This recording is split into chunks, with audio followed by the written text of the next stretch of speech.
everybody. Welcome to Hey, We're Talking. It's me, the slightly congested Scotty D, today on Hey, We're Talking. And with me today, as always, is Mr. Red Headphones himself, Mr. Blank. Derek. Yeah, Derek. How's it going, guys? Welcome to my house. Welcome to mi casa. And then Mr. White T-shirt. He's always got that white T-shirt ready. It's Bob in Studio 111. In Studio 111. He said, "Welcome to my house." So I felt like I had to say something to go with that. If Derek would have said, "Welcome to my house," then we would all laughed. Except for both of you, probably don't even know what that song is, do you? No, but at least we all got dressed up really nice. Yes, we did. For the occasion. Hold on. I've got to show what I have. Clemson. It's my national championship T-shirt for the Clemson Tigers. All right. So here we go. Today on Hey, We're Talking Groundhog's Day. Woo! Are you excited? Nice. It's a great movie. You guys don't seem excited. No, it's an awesome movie. That's one I have seen several times. Really? I feel like I watch it every day, over and over again. The thing that I like most about that movie, I'll just jump right in here, sorry, is I just love that he, at the beginning, is just kind of like, you know what, screw it all. I'm just going to enjoy every single second and walk in front of buses and stuff like that and see if I make it through the next day. When he just eats all those donuts and pancakes and stuff, I'm just like, exactly. That's what you got to do. Smoking cigarettes and drinking.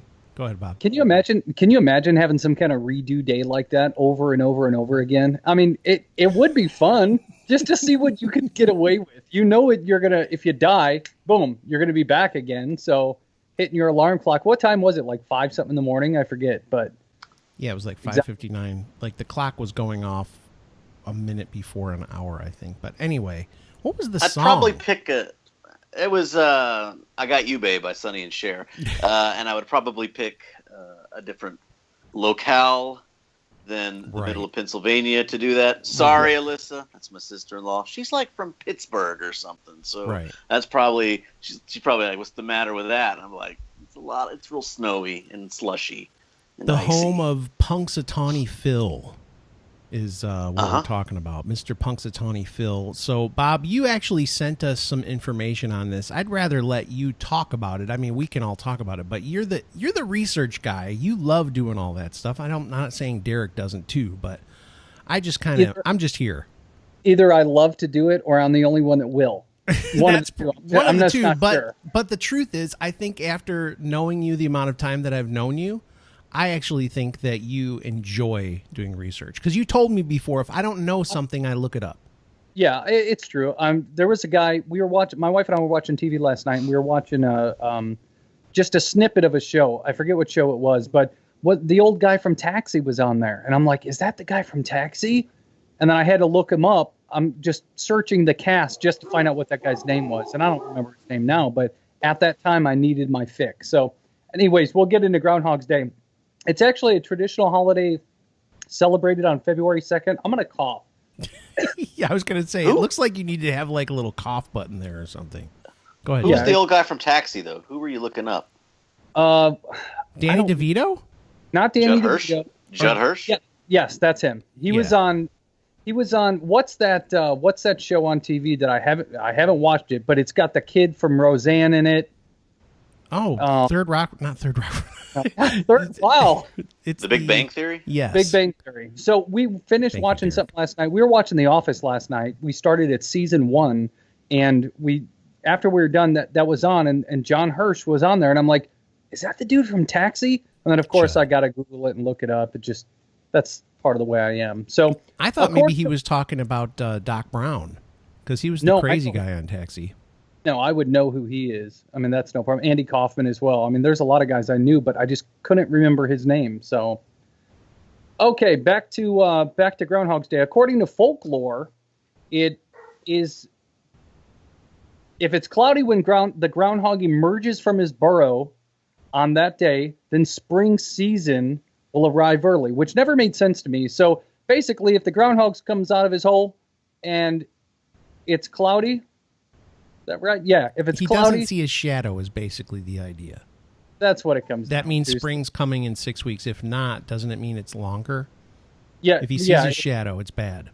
Yeah, it's just going to be 6 more weeks of winter. So either way, it's 6 weeks of winter, but it's just some weird tradition that was started actually back in 1841 was the first time it was documented by a guy named James Morris, who was he entered it into his diary in Morgantown, Pennsylvania. So, I mean, this is something that goes back way back when. And in 1887, for some reason, the U.S. adopted it, and it's just been in place ever since. Why? And That's stupid. Right, since 1887. Really? Just remember, we think this stuff is stupid, but people back then were very, very easily entertained compared to now. They didn't have smartphones. Look, the best thing that ever came out of Groundhog Day, the day, is the movie and the cool pictures of people dressed up in the top hats and the canes and the capes when they're, we've got the groundhog. He saw a shadow. And how do they know? How do they know he saw his shadow, Bob? Maybe they've got a GoPro on his head and, he turns and maybe he's scared of his own shadow. I don't know. Don't you think that when they take him out that they can tell if he's going to see his shadow? Because if the sun's out, there'll be a shadow. I think so. Okay. That's just a thought. But again, to Derek's point, it's a little strange, but it is a huge party. I've had a couple of friends that talk about going to the Punxsutawney, and they hang out and they stay up all night and have fun, and they wait until the very early morning, and then they bring out Punxsutawney Phil, and it's a big deal. So, I mean, it's like, what's the name of the town on The Office, where they filmed The Office? Scranton, Pennsylvania.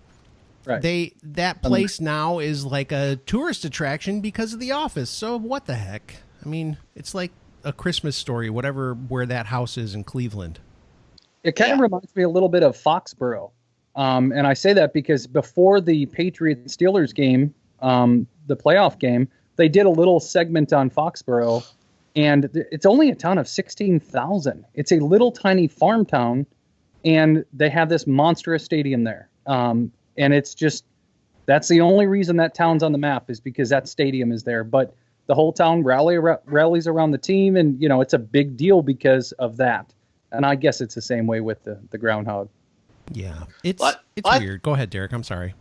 I think you hit on it before, Scott. I think it's being in the middle of Pennsylvania, and no offense. It sounds like this whole thing arised just as an excuse to party and an excuse to drink. I think that's kind of what it's coming down to. It's like, groundhog thing. Let's make a party out of it. Let's have some Yinglings, right? That's where Yingling? Yeah, it's from Pennsylvania. Correct. You're right. Yes. There you go. Yinglings and groundhogs. Punxsutawney Phil. What a weird name for a town. What a weird name for a groundhog. Sorry. I'm just being honest. The thing that's funny is I wonder, I don't know if you would have a groundhog as a pet. I would think that groundhogs would be when you went to get them, although they're never mean to the guy, I don't think. But I would assume that they would want to try and bite you. I don't think they're one of those kind of animals that's like, hey, cuddle with me. One of the things I read is it didn't actually originate in Pennsylvania. It was actually from Germany. So, and they didn't use a groundhog. They just used, whatever small rodent basically that they had. I looked into more details, but it started there originally, and it wasn't using a groundhog, but obviously they had a groundhog in Punxsutawney, and there you go. See, you can't even say it with a straight face. Punxsutawney. No, because it's a stupid name, man. Apologies to all our listeners. There's probably a bunch of people that love Groundhog's Day, and we're just totally insulting them. But it's a very strange thing. And it, again, just like Derek was saying, they've turned it into a party is the only reason that it's a big deal. Like, people just want to go there and hang out and have fun. I mean, it makes a mockery of modern meteorology and climatology, I think. But again, there's weathermen everywhere that are just like, son of a bitch, I hate Punxsutawney Phil. Or maybe they love him. Yeah, it's the highlight of their year is going to Punxsutawney and hanging out there and like getting to do reports from there. So whatever. So let's talk about the movie. We've only got like 5 minutes or so left. We've been arguing about how dumb Punxsutawney is. Let's talk about the movie. The movie with Bill Murray, a genius of comedy, is that's a fascinating film. It's very funny. It's actually a really great idea. I mean, whoever came up with it is brilliant to just go, hey, what if you had to repeat your day nonstop until you finally got it right? And it's pretty good. I think there's been other movies or other shows that have done that too, haven't they? I mean, I can't think of one off the top of my head, but I remember that same concept in a different format, but I can't remember it off the top of my head. Well, if you can't remember the other ones, guess which one did it right? Oh, exactly. Boom. Bill Murray, Groundhog's Day. You know what I hate about that movie? I do not like the chick in that movie. I've never liked her. My wife loves her. Yeah, my wife loves her, and I find her irritating. Not because of her beliefs or anything. It's just her. There's certain people that I just don't like the cut of their jib, and I go, yeah, I don't like you. And then I don't like to see them in movies. So would you have preferred his love interest be, I don't know, the guy that played Ned Ryerson, like the insurance salesman? Would you prefer? It's Ned Ryerson! Yeah. Oh. So here's a quick question for you. Do you guys know when it came out? It's got to be 80s. 88? 1993. Wow, okay. That's right. That was the year I got married. Yeah, it's crazy. I was what were you guys, like 5 years old then? I was 13. I turned 13. Yeah. And you got married. Old guy? Yeah. Yeah. I did listen, I got married very young. So, I mean, I was only 14 years old. So, It was an arranged marriage, on the farm. They traded some corn for the wedding hand.